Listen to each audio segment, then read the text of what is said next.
welcome back to episode 5 of making a fan expansion for the Austin Powers collectible card game. Today we're doing something big. We're making a new card type today. There are 4 existing card types in the game and we're making a 5th one. So we have to make new rules for those and see how they interact with the existing cards. We are making location cards today. I didn't want to just call them location cards because all the other card types in the game have their own like 60s swinger lingo associated with them. So these are going to be called pad cards. There can only be 1 pad card on the table at any given time. So if someone plays a new one, the old one is discarded and the other effect takes place. They affect the entire table, not just your side of the table.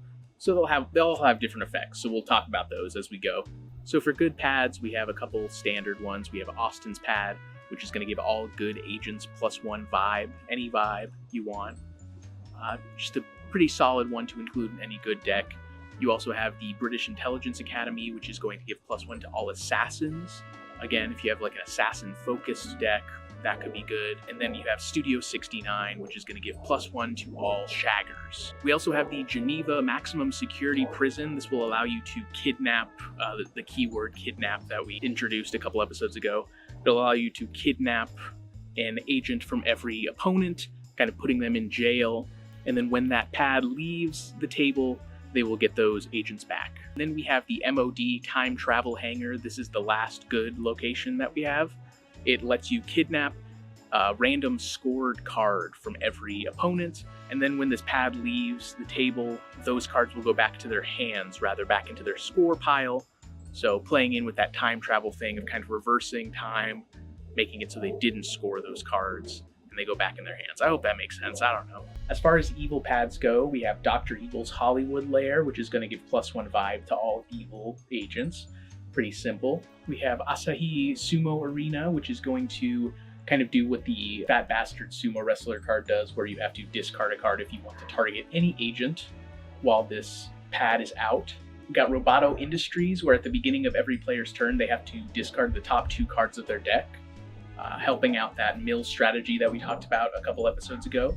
We have Dr. Evil's Submarine Lair, which makes it so that players draw cards from the bottom of their deck rather than the top of their deck. I don't really think this helps any sort of strategy, I just think it's a fun idea, so we did that. And then we have Goldmember's Office. This one is kind of interesting. At the start of every player's turn, they roll a 6-sided die, and it activates some sort of effect on whatever result you roll. You can see the card right here. There's like a joke that happens in the movie where he offers Austin a bunch of plates of various breakfast foods and various like smoking implements. Would you like a smoke and a pancake? A what? A smoke and a pancake. You know, flapjack and a cigarette? All right. Cigar and a waffle? No. Pipe and a crepe? No. Bong and a blintz?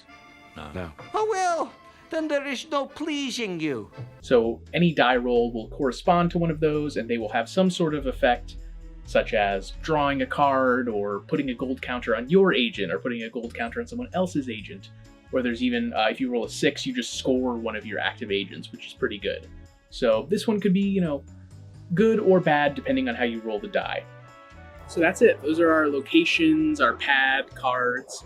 I hope you enjoyed these new card types. Let me know if you have any ideas for any other ones. There's not a lot of other locations in the movie, so not quite sure.